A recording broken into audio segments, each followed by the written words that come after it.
안녕하세요. 오늘도 사연살롱을 찾아주셔서 감사합니다. 저는 30대 간호사로 일한 지 어느덧 3년째에 접어드는 김지연이에요. 직업에 귀천이 없다는 말, 아무리 해도 여전히 세상에는 사자 들어가는 직업에 세상에서 최고인 줄 아는 사람들이 있더라고요. 그게 다른 사람도 아니고 우리 시어머니였네요. 그런 사람들의 특징은 아실지 모르지만 의사, 변호사, 검사와 같은 전문직이 아니면 같은 사자로 끝나도 간호사는 정말 우습게 한다는 점이에요. 물론 간호사도 나름 전문직으로 환자에 대한 소명을 가지고 직업을 선택하기에 모든 간호사가 그렇듯 저도 그런 생각을 하는 건 아닌데요. 막상 현실을 마주하면 꼭 그렇지도 않은 게 의외로 많은 간호사들이 처음 현장에 나가 환자와 어우러지며 다양한 일을 겪을 때 마음속으로 또는 겉으로 내뱉는 공통적인 말이 있다는 점이에요. 와, 나 이렇게 간호사가 무시당할 줄 알았으면 차라리 의사하는 건데. 지식 좀 더 많다고 누구는 대우받고 누구는 완전 시다네 시다야. 내 말이 환자 입장 헤아려서 걱정해주고 배려해주면 뭐해? 환자한테도 병 고쳐주는 의사가 신인데.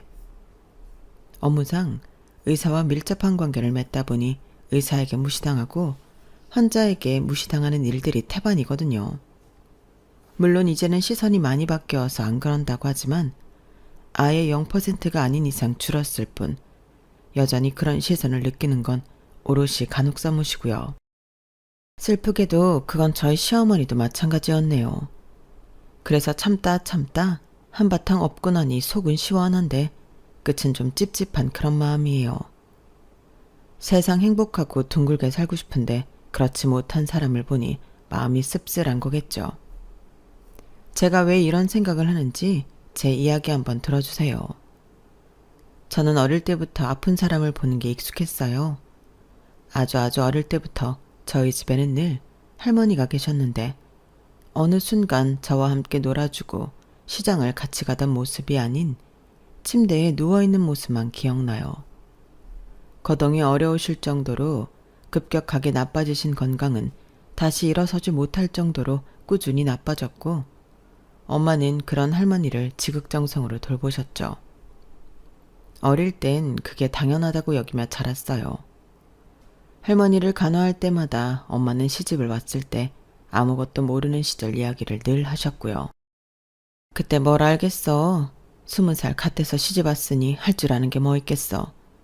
그래도 예쁘다, 잘했다, 입에 침이 마르도록 칭찬해 주시니 같이 살아도 시집살이 없지 행복했지. 오히려 할머니가 며느리살이 있을 거야. 그러면서 눈시울을 적시기도 하셨죠.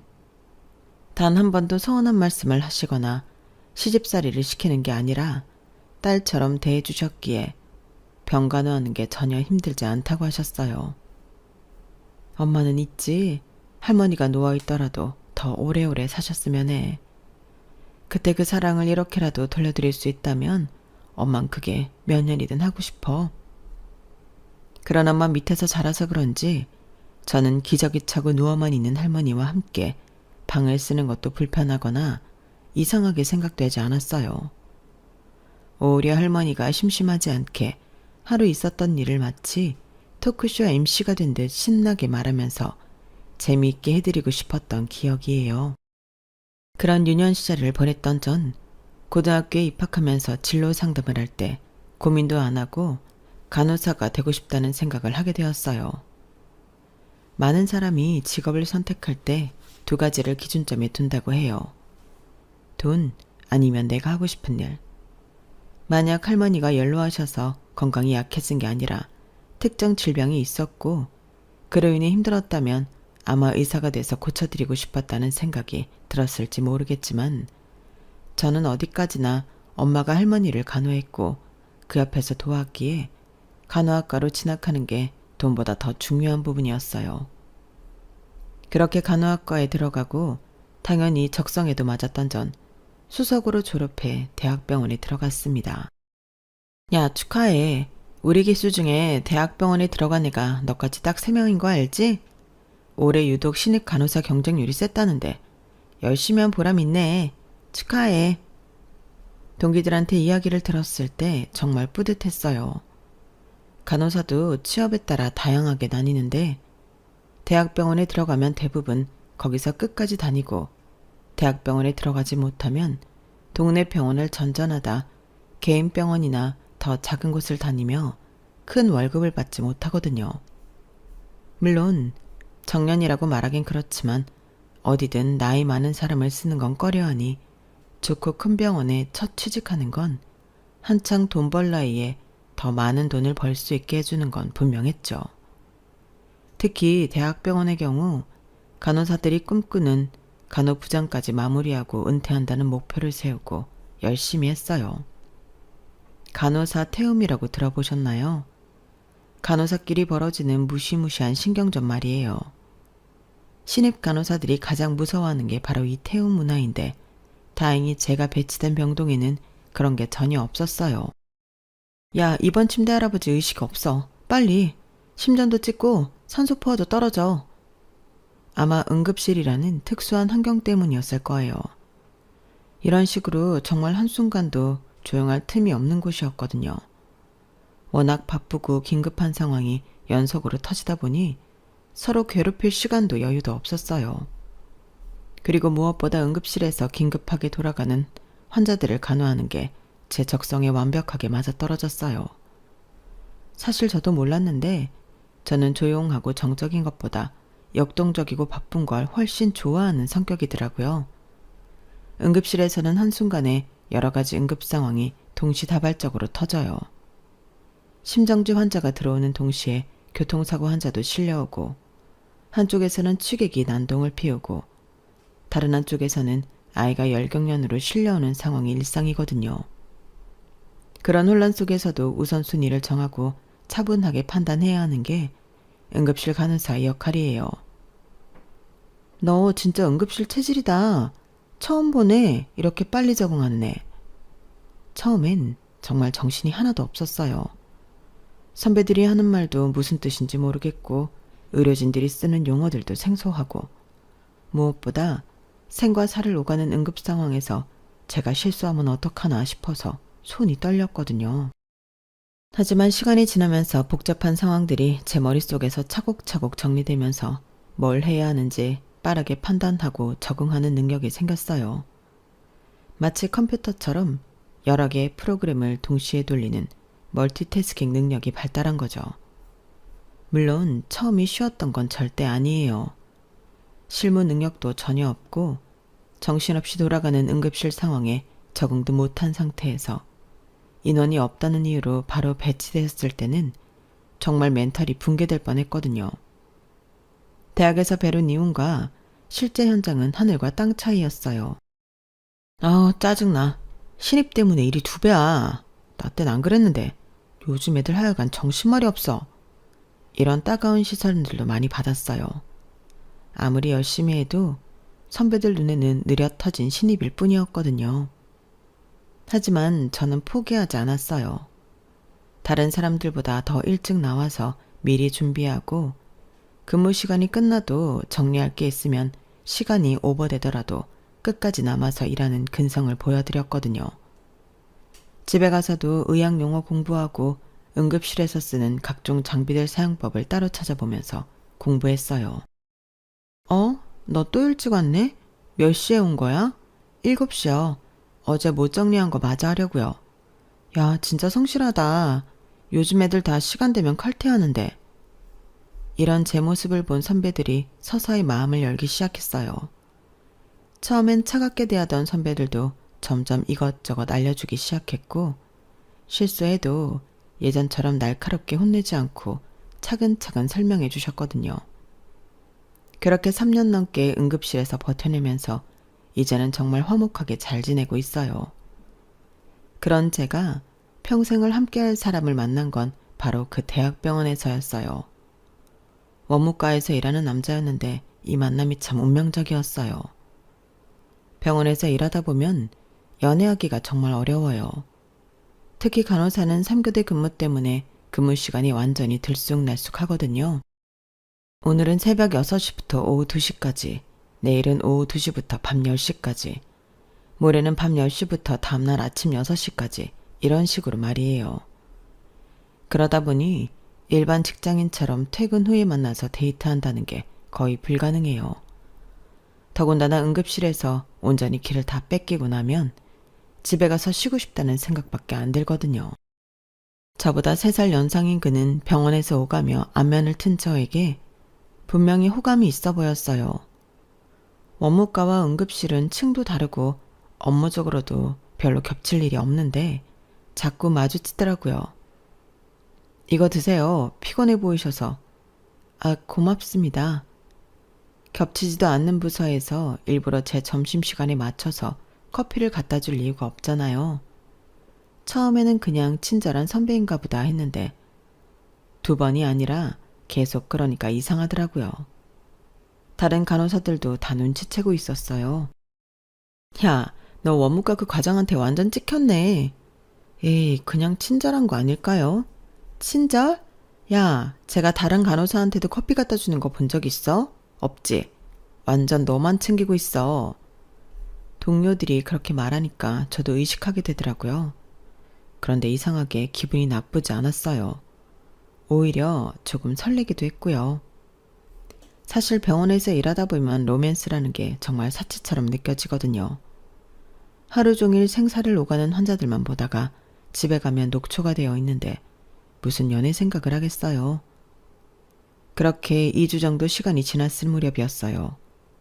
평소처럼 커피를 가져다 주던 그가 조금 다른 분위기로 말을 걸더라고요. 혹시 퇴근 후에 시간 되면 잠깐 볼 수 있을까요? 그날따라 야간 근무가 아니라 오후 근무였던 저는 10시에 퇴근할 수 있었어요. 퇴근 후 병원 근처 카페에서 만났는데 그가 정말 솔직하게 말하더라고요. 사실 몇 달 전부터 관심이 있었어요. 제 친구가 응급실에 실려온 적이 있었는데 그때 정말 친절하게 도와주셨거든요. 친구가 그러는 거예요. 야, 그 간호사 누구야? 다들 나이가 꽤 들어 보였는데 나이도 어려 보이는 여자가 베테랑처럼 휘젓고 다니는데 진짜 멋있었다. 혹시 알면 소개 좀 시켜달라고 하더라고요. 그 이야기를 들었을 때 정말 신기했어요. 그때 그 이야기를 듣고 나서 갑자기 불길이 활활 타오르면서 잘해보고 싶었어요. 그래서 용기 내서 이렇게 말씀드리는 거고요.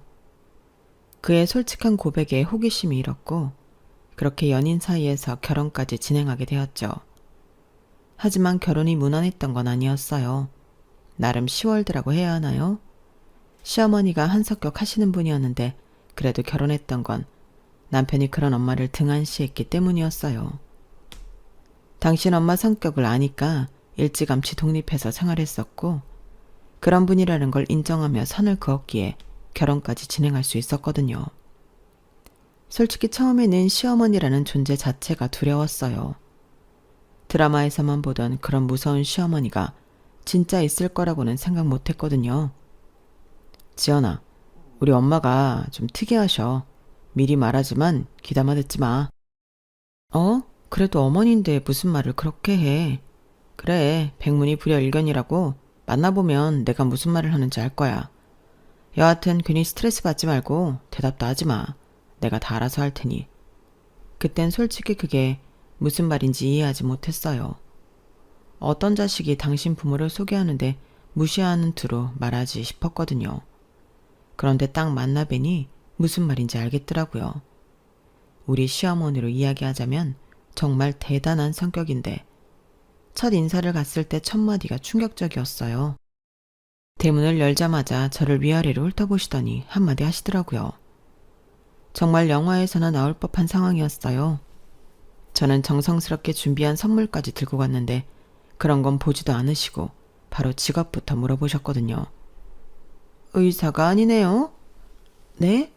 아, 네, 간호사예요. 지석 씨도 의사가 아니니까요. 뭐라고 했어요? 지금 우리 지석이랑 비교하는 거예요? 아니에요, 그런 뜻이 아니라. 아유, 요즘 애들 참 말대꾸를 하네. 당황했던 저는 나도 모르게 받아쳤어요. 그때 시어머니 표정이 가관이었는데 제가 받아칠 거라 생각 못 하셨는지 흠흠거리시더니 당신 하고 싶은 말씀을 하셨죠. 내용인즉슨 저는 간호사 나부랭이고 당신 아들은 병원에 다니는 대단한 사람이라는 거였어요. 솔직히 의사가 아닌 이상 원무과나 간호사나 그게 그거일 수 있다고 생각했어요. 사실 따지고 보면 경력에 따라 더 많은 돈을 받는 건 간호사거든요. 원무과는 일이 크게 달라지는 것도 없고 실력이 더 쌓인다고 능력치가 더 올라가는 것도 아니니 연봉도 상한선이 뚜렷한 반면 간호사는 그보다 더 나은 대우를 받는 게 사실이니까요. 그런데 시어머니는 마치 당신 아들이 의사라도 되는 양 으스대시더라고요. 정말 어이가 없었어요.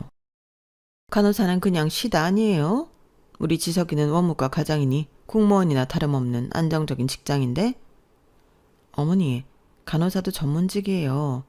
국가고시 봐서 자격증 따는 거라고요. 그래봤자 의사 시대인데 뭘 그렇게 대단하다고? 어이없더라고요. 물론 그렇다고 누가 더 우위다를 말하고 싶은 게 아니에요. 저희 시모의 생각을 전하고 싶을 뿐이에요. 결론은 당신 아들 배우자로 눈에 차지 않지만 좋아한다니 결혼시키겠다는 거였어요. 옆에서 듣던 남편은 기가 찼고 시모는 원무과면 거의 공무원급이라 약은 딱히 있는 거 아니고 월급 딱딱 나오는 반면 간호사는 힘들고 3교대에 애라도 낳으면 어쩔 거냐는 식으로 따지고 드시더라고요. 남편이 말려도 당신은 하고 싶은 말만 한다고 그만한다고 대답은 하면서 거의 30분 넘게 그런 소리만 들으니 저는 점점 화가 났지만 첫 만남이니까 어쨌든 마무리를 하고 싶은 마음에 더 이상 대꾸 안 하고 있었죠. 그랬더니 남편이 더 이상 못 참겠다는 표정을 짓더니 밥 먹던 숟가락을 식탁에 탁 소리가 나도록 내려놓더니 저에게 말하더라고요. 지연아, 그만 가자. 너 이게 뭐 하는 짓이야? 엄마, 밥 먹다 체하겠다. 엄마 눈에나 당신 아들이니 잘난 거지. 길 가는 사람 열이면 붙잡고 물어봐. 간호사가 더 대단한 직업이라고 하지. 어디서 그런 말도 안 되는. 그러니까 말 안 통하는 나나 지연이 붙잡고 그런 말 계속 하시니까 간다고요. 아버지, 죄송해요. 먼저 일어설게요. 그러더니 정말 제 손을 잡고 나왔어요. 당황한 저에게 당신 엄마 말 신경 쓰지 말라며 당신 자식이 가장 우위인 사람이라 말이 통하지 않는다며 그래서 자기도 혼자 산다고 하더라고요. 그러면서 무슨 일이 있어도 당신 엄마로 힘들면 내 편이 되어주겠다고 말했어요. 물론 안 힘들게 하고 싶지만 워낙 지 멋대로인 양반이라 저런애도 어떻게든 찾아올 사람이고 자신이 당신 엄마 성격 무시하고 내 편 들어준다는 게 자신이 할 수 있는 솔직한 입장이라고 했어요. 솔직히 이걸 못 받아들이겠다고 그래서 결혼 못한다고 해도 내가 어쩔 수 없어. 아직 가보지 않은 길 절연한다고 하는 것도 웃기고. 체념한 듯 고개를 숙이는 모습에서 결혼을 결심했어요. 그 순간 이 사람이 진짜 저를 사랑하는구나 싶었거든요. 확답했다면 그게 더 이상하게 들렸을지 모르겠는데 어쨌든 당신 엄마에게 나쁜 아들이 될 자신이 있을 정도로 내 편이 되어준다는데 제가 마다할 이유 없잖아요. 남편은 연애할 때도 결혼해서도 항상 제가 1순위인 건 변하지 않았고 그렇게 행복한 결혼 생활을 시작했어요. 그렇게 결혼한 지 1년이 되던 해였어요. 시동생이 결혼한다는 소식을 전해줬는데 그것도 예비동서가 임신해서 결혼식 못하고 혼인신고하고 함께 살기로 했다더라고요. 당황한 저와 남편과 다르게 시무는 입이 귀에 걸렸어요. 뭐가 그렇게 좋으신지 몰랐는데 이유를 듣고 나서 정말 기가 막히더라고요. 시동생은 법무사였는데 예비동서 직업이 변호사였기 때문이었어요. 정말 이상한 조합에 저는 놀랐는데 시모는 당연한 조합이라고 말하시더라고요. 초록은 동색이라고 우리 둘째가 제대로 된 짝을 만났네. 같은 법조인이니 서로 말도 통하고 얼마나 좋아. 같은 법조인이라고 하기엔 너무 도련님 직업이 왜? 법무사, 변호사 둘 다 사자 들어가고 법에 빠삭하고 이보다 더 좋은 조합이 어딨다고. 얘는 부러우면 부럽다고 할 것이지 하여간 마음에 드는 구석이 하나도 없어. 그때 확실히 알았어요. 당신 아들은 그게 어떤 직업이든 몇 단계 위로 생각하고 여자 직업은 그게 어떤 직업이든 몇 단계 아래로 후려치는구나 싶었거든요. 그리고 예비동서를 처음 봤을 때 왠지 모르게 이해가 조금 되기도 했어요. 시동생이 같은 뱃속에서 나왔는지 의심이 될 정도로 남편과 다르게 생겼는데요.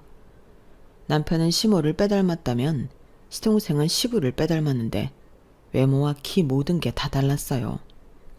시모는 평범하게 생겼는데 카리스마 있고 꾸며지길 잘하는 케이스였고, 시부는 태어나기를 정말 연예인처럼 태어나신 분인데 그 끼를 그대로 시동생이 닮았었거든요.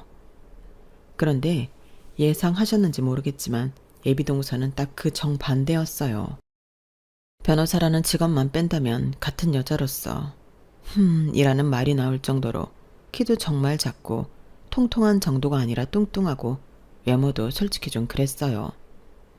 어머나 반가워요. 말로 들었을 때보다 훨씬 더 지적으로 보이네요. 맏며느리감으로도 손색이 없는데 내가 며느리 복이 있긴 있나 봐요. 무슨 말도 안 되는 말로 교양 있는 척 콧소리까지 내시는데 옆에서 보다가 정말 토할 뻔했어요. 삼류 드라마 주인공을 보는 느낌. 제가 표현력이 부족해 이렇게밖에 전하지 못하는 게 한스러울 정도네요. 예비동서는 요즘은 매직도 있어서 곱슬머리도 깔끔하게 정리가 가능한데 외적으로 포기했나 싶을 정도로 정말 자유분방했어요. 그런 얼굴, 그런 이미지의 변호사라고 검은 정장을 입고 있었으니 외모 비하 같아서 더 자세한 말은 안 하겠지만 여하튼 그랬는데 시모는 흡족한 듯 했어요. 저는 그러던지 말던지 신경 안 쓰고 싶었는데 말끝마다 비교하시면서 변호사 우리 며느리 이제 우리 집에 법적 분쟁 걱정은 없겠네 라고 하시면서 저를 흘겨보셨거든요. 그래도 직접적인 말을 한 게 아니니 대수롭지 않게 넘겼는데 그게 시작에 불과했던 거라는 건 얼마 지나지 않아 알았지만 여하튼 그땐 처음에는 그냥 새며느리가 신기해서 그러는 건가 보다 했어요. 솔직히 그게 시작이 아니더라도 한 집에 사는 게 아니니 생각보다 부딪힐 일은 그리 많지 않았어요. 그래서 가끔 만날 때 그러시면 또 그러시는구나 그렇게 넘어갔죠. 그러다 보니 어느덧 동서의 출산일이 다가왔어요. 얘, 너 봤니? 봤어? 아주 지아빠를 빼다 박았어. 시도도 못한다더니 얼굴은 지아빠 닮아 반반해. 머리는 보나마나 지엄마 닮을 테니 앞으로 뭘 할지 모르지만 난 놈인 건 분명해. 그날 휴무라 집에서 쉬고 있는데 바로 전화가 오더라고요. 그러더니 여보세요라는 말을 하기도 전에 출산했는데 병원에서 아이가 잘생겼다고 난리도 아니라는 둥 당신 말만 하기 바빴죠.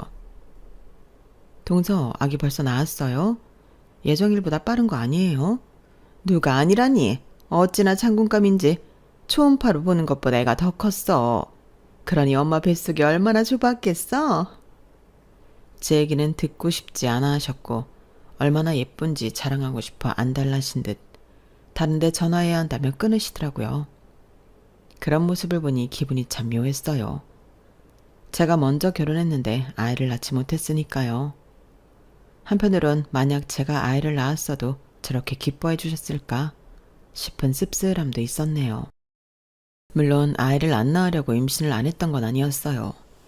지금 근무하는 데가 응급실이다 보니 다른 부서보다 힘도 들고 특성상 3교대라고 해도 방근무가 더 많아서 임신을 하는 게 현실적으로 어려웠거든요. 결국 아이를 부서 이동을 해야 하는데 응급실은 사실 기피 1순위로 신청자가 없어서 마음처럼 다른 데로 갈 수 있는 상황도 아니었죠. 우리 둘째가 복덩어리는 복덩어린가 보다. 천생연분도 이런 천생연분이 따로 없지. 결혼 날짜도 닿기 전에 이렇게 떡두꺼비 같은 아들부터 떡하니 갖고. 아무래도 결혼했는데 아이가 없으면 인연이 아닌 게야. 아무리 생각해도 그래. 제가 옆에 있는데 제 상황을 뻔히 아시는 시어머니가 이런 말씀을 하시더라고요. 누가 봐도 저를 저격한다는 건 뻔했고 그걸 모를 리가 없는 남편이 저를 대신해 한 소리 했어요. 뭐야 그런 말이 어딨어. 요즘 난임으로 10년 만에 겨우 애 갖는 부부도 많은데. 엄마 사정도 모르면서 어디 가서 그런 소리 하지 마. 진짜 노인이고 뭐고 맞아 죽기 딱 좋아. 옆에서 듣던 제가 다 놀랬네요. 요즘 젊은 사람들 험해서 앞뒤 안 보고 마음에 안 들면 보복한다며 추가 설명을 덧붙이긴 했지만 웃으면서 그런 소리를 하니 시어머니는 또 당신이 뭐 아기 가지고 했겠냐며 궁시렁 대시면서 말을 또 바꾸시더라고요. 여튼 그런 적도 있고 임신 스트레스 줄 거면 아이 낳고 연락할 테니 그전엔 연락 말라는 둥 중간에서 할 만큼 했었어요. 그런 크고 작은 일들이 있는 사이 시동생이 출산했으니 예쁘긴 예뻤겠죠. 다음날 병원에 출근했을 때 이미 병원 전체에 소문이 자자한 것 같았어요. 제가 다니는 대학병원에서 출산했기에 모르는 간호사가 없더라고요. 김쌤, 아직 못 봤지? 내가 이 병원 근무한 지 올해가 딱 10년 차인데 정말 그런 신생아는 처음이야. 무슨 연예인도 아니고 조그마한 얼굴에 눈은 왜 그렇게 커? 여자도 아니고 남자애가? 신생아실로 가기도 전 신생아실 간호사가 저를 마중 나오며 호들갑을 떠는데 얼마나 잘생겼는지 궁금해질 정도였죠. 그리고 실제 봤을 땐 정말 시부를 쏙 빼다 박았더라고요. 시어머니가 자랑할 만하다고 생각 들었으니까요. 그렇게 한참 보고 있으니 저도 아이를 갖고 싶어졌어요. 보통 남자들 결혼하면 당신 엄마 안타까워하면서 효도를 요구한다던데 그런 거 없이 한결같은 남편을 닮은 아이면 얼마나 예쁠까 그런 생각이 들더라고요. 그런저런 생각을 해도 한치 건너 두치라고 또 안 보니까 그럭저럭 잊혀지더라고요. 그렇게 3일쯤 지났을 때 야간 근무를 마치고 퇴근하려는데 로비에서 엄마가 보이는 거예요. 엄마, 이렇게 아침 일찍 웬일이야? 아, 설마 검진이 오늘이야?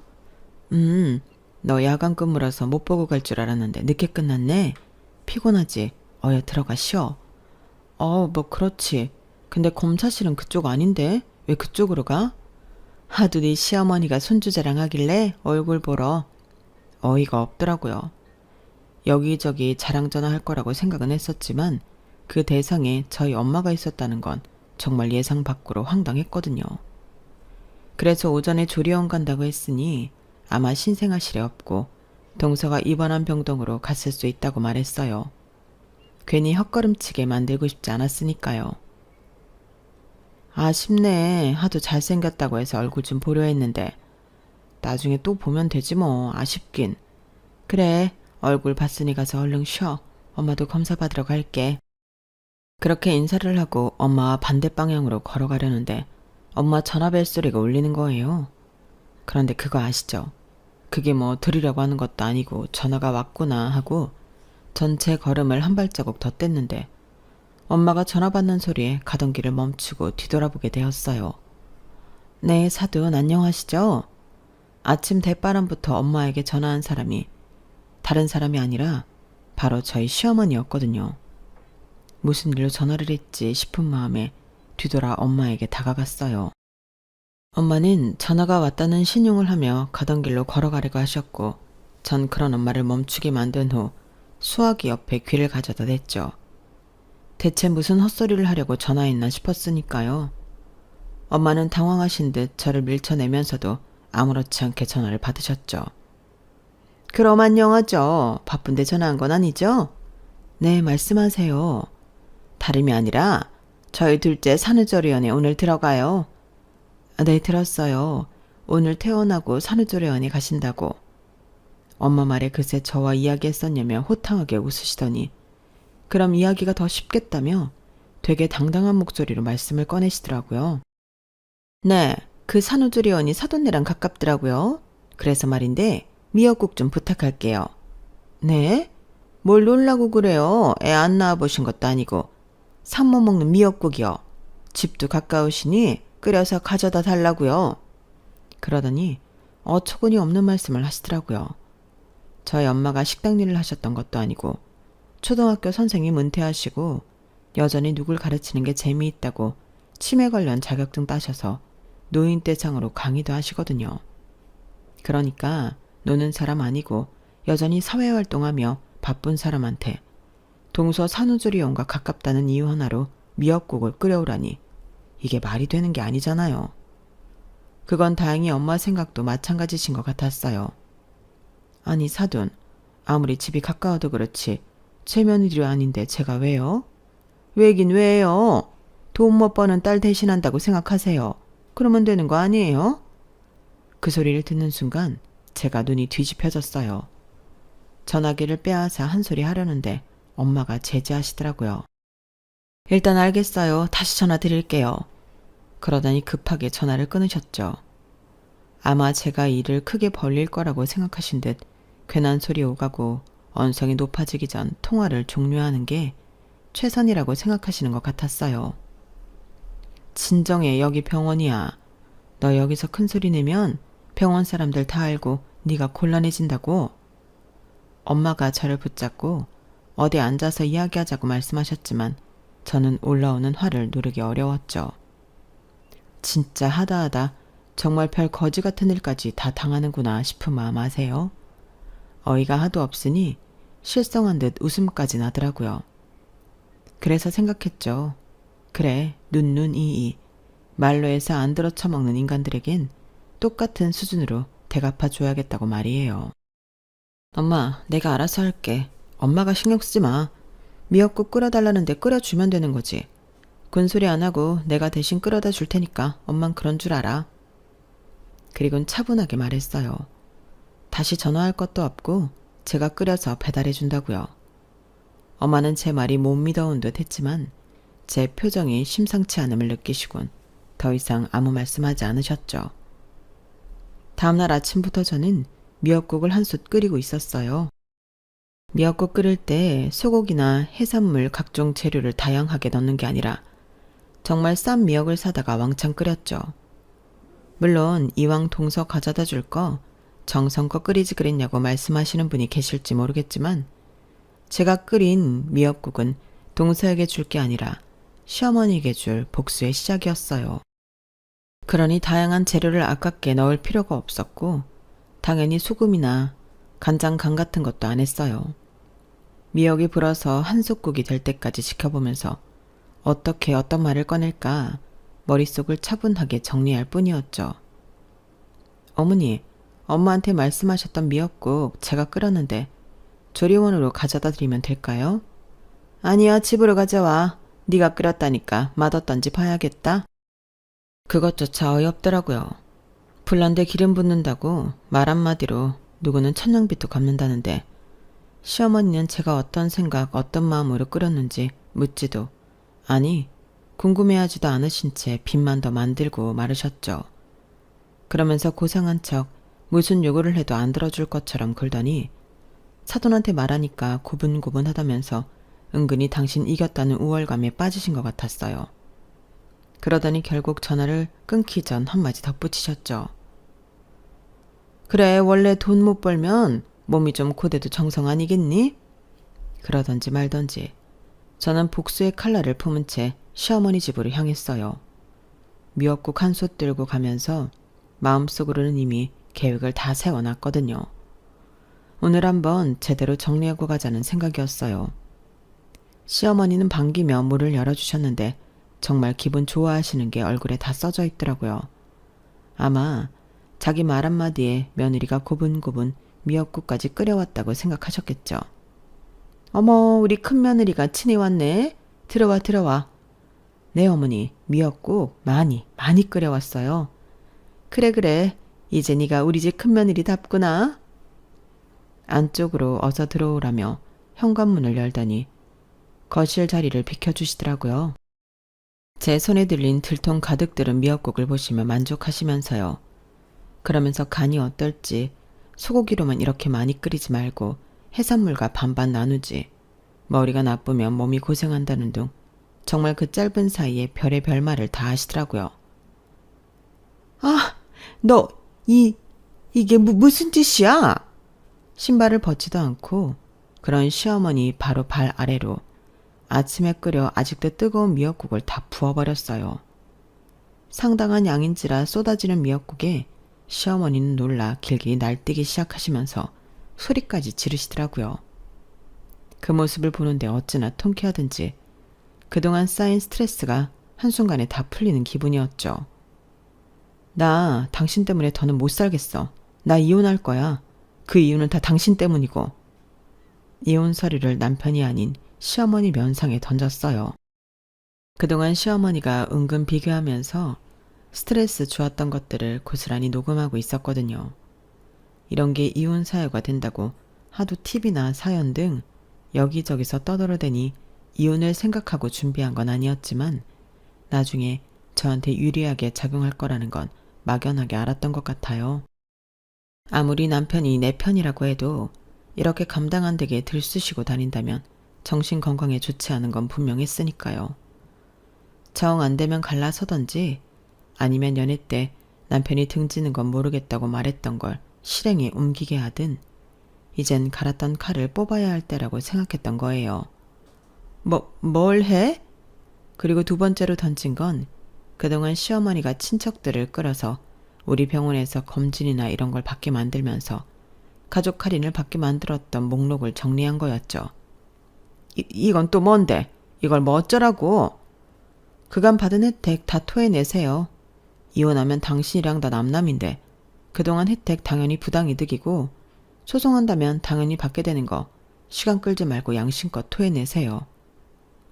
다행인지 불행인지 우리 가족들은 건강했기에 병원 혜택을 받을 일이 크게 없어서 들어줬더니 이걸 당연한 줄 아셨던 거예요. 그래서 이것도 받아낼 생각에 다 정리했더니 생각보다 꽤 많았던 거죠. 여기서 끝이 아니었어요. 동서의 실체도 까발렸거든요. 어머니가 그렇게 자랑하시는 둘째 며느리 말이에요. 사실 로스쿨 때 동거남 있었다는 거 아세요? 뭐라고? 의료계 바닥에 좁은 건 한 바닥 건너 한 바닥 가는 인맥이기 때문이에요. 물론 작은 병원까지 다 합친다면 모르는 사람들이 더 많겠지만 웬만해선 한 달 안에 수소문해서 소식을 알 수 있는데 이건 법조계가 더 심한 것 같았어요. 예전과 다르게 사시가 사라지니까 100% 로스쿨 인맥이고 아는 사람 한 명 있으면 신상 터는 건 정말 쉬웠거든요.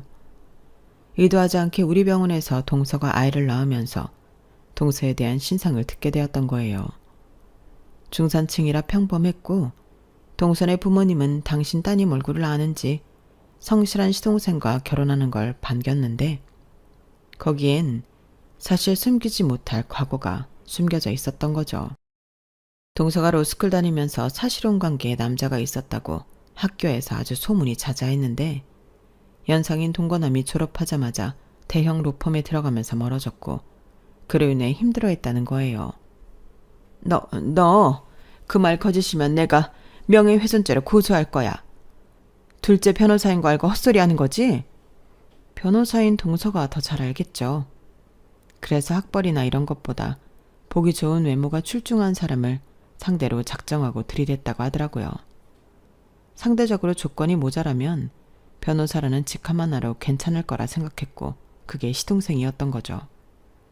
웃긴 건 시어머니가 그렇게 떠받들던 동서 로펌은 별 볼 일 없는 곳으로 대형 로펌이 아니니까 동서 같은 신입 변호사는 영업도 뛰어야 했고 영업을 못 뛰니까 시어머니가 그렇게 원하는 돈도 못 벌고 있었던 거예요. 눈에 콩깍지가 쓰이면 사실 확인도 없이 모든 게 다 예뻐 보인다더니 시어머니가 딱 그랬어요. 이런 거 저런 거 확인도 안 하고 그저 좋다고 덤빈 결과 뭐 하나 잘난 구석도 없었던 거죠. 그렇게 저는 신발도 벗지 않은 채 현관에서 하나씩 터트리고 있을 때 남편이 왔어요. 남편 보고 오라고 했거든요. 남편은 오더니 이 상황을 보고 딱 첫 마디가 이거였어요. 엄마, 대체 이 사람한테 무슨 짓을 한 거야? 너는 이 꼴을 보고도 인연 역성을 들어? 지연아, 미안해. 무슨 일이 있었던 내가 다 미안해. 뭐? 아니, 이 녀석이 누구 편인 거야? 저는 자세한 건 어머니께 직접 들으라고 말했어요. 그리고 이혼 소리도 전해드렸으니 상황이 정리되면 보자는 말을 덧붙였죠. 남편은 멍하니 저를 바라볼 뿐 상황 정리가 안 되니 저를 붙잡지도 못하더라고요. 그렇게 시어머니 집을 아수라장 만들어 놓고 저만 유유히 빠져나왔네요. 그날 저녁 남편이 저에게 와서 손이 발이 되도록 빌었어요. 정말 무릎까지 꿇으면서 말이에요. 오는 길에 장모님께 들러서 사죄했다는 말도 덧붙이더라고요. 지연아, 정말 미안해. 내가 엄마를 너무 방치했어. 이제 명절이든 생일이든 만나지 마. 너 아니고 나도 안 만날게. 여지를 주지 말았어야 했는데 여지를 주니까 자꾸 헛소리 하시는 것 같아. 내가 진짜 입이 10개라도 할 말이 없어. 그러면서 시어머니가 생각 없다는 건 알았지만 이 정도일 줄 몰랐다고. 번호 바꾸고 자기 엄마 전화도 받지 말고 투명인간처럼 대하라며 나랑 이혼하고 싶은 마음 하나도 없다고 했어요. 그런 남편을 보면 속이 시원할 줄 알았는데 마음이 좀 더 복잡했어요. 내가 뭐라고 모자 사이를 갈라놓나 싶으면서도 왜 시어머니는 이를 이 지경까지 만들었을까 싶은 생각이었죠. 게다가 저에게 하소연하듯 말하는 건 남편뿐만이 아니었어요. 이제 어떻게 하니? 네 말이 맞더구나. 육아휴직이라고 당당하게 말하더니 변변하게 일 못해서 자리내주고 나온 거라고. 어찌나 형철이가 하소연하던디. 이제 어떻게 해야 하니? 임신해서 애는 덜컥 낳아버리고 입은 늘었는데 벌이가 줄어버렸으니 너는 알 거 아니야. 어떻게 해야 하는지. 종로에서 뺨 맞고 한강에서 화풀이 한다고 일은 애먼 사람들이 저질렀고 저는 사실을 고했을 뿐인데 이젠 저보고 해결책까지 내놓으라고 하시더라고요. 남편이 핸드폰 번호를 바꾸라고 말했었는데 사실 일에 관련된 사람들이 한둘이 아니라 번호를 바꾸는 게 쉽지 않고 고민하는 사이 시어머니가 전화를 거셨던 거죠. 안 받을까 하다가 어떤 소리를 하시나 혹시 미안하다는 말씀을 하시려나 싶어 받았는데 사람이 그렇게 쉽게 변하는 건 아니더라고요.